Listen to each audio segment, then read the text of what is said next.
Senator Raphael Warnock, thank you for joining us this morning.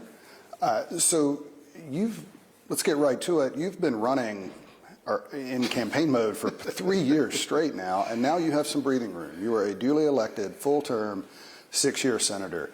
What are your first priorities now that you don't have to think about everything in the context of a campaign? Listen, I want to keep building on the progress we've already made. I've been focused on the issue of health care long before I came to the Senate. I'm glad that we were able to pass my bill, which capped the cost of insulin for folks who are on Medicare to no more than $35 per month of out-of-pocket costs. I think we ought to be able to get that done for people on private insurance as well. And I do think that there is a bipartisan path to getting that done. I know you talk about a kind of a bipartisan agreement in the Senate, but the House is now controlled by Republicans. So what does it look like getting those big things done, given divided control of Capitol Hill? I have demonstrated that I know how to work on both sides of the aisle and on both sides of Capitol Hill to get good things done for the people of Georgia. And I'm not about to give up on that. I think we can get things done in the area of health care. This year, the Farm Bill is up. And so I'm very focused on what we can do for farmers, what we can do to make sure that people have food security and nutritional assistance, what we can do in our forestry division. Georgia's the #1 forestry state. And I do think there's a bipartisan path to getting some things done. President Biden plans to run for re-election at 82 years old. Is he still the ideal leader of the party, particularly given how much energy comes from non-white voters, younger generations, perhaps people politically to President Biden's left? Well, I'm not going to get ahead of the president. I think he will announce that he is going to run. And as I've said before, I intend to support it.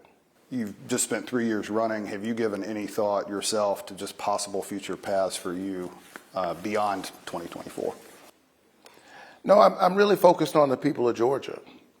And I know this sounds corny, but I still do every now and then pinch myself. I can't believe that a kid who grew up in public housing on the west side of Savannah, Georgia, Caton Homes, now represents 11 million people in the United States Senate. Only in America is my story even possible. And after running for 3 years straight, I'm really focused on the work that I'm doing right now, in addition to leading my church. Do you have any concerns that the debt limit fight can derail some of that work? And then related, do you have confidence that Congress can avoid a national default? I certainly hope, and I believe that in the end, cooler heads will prevail.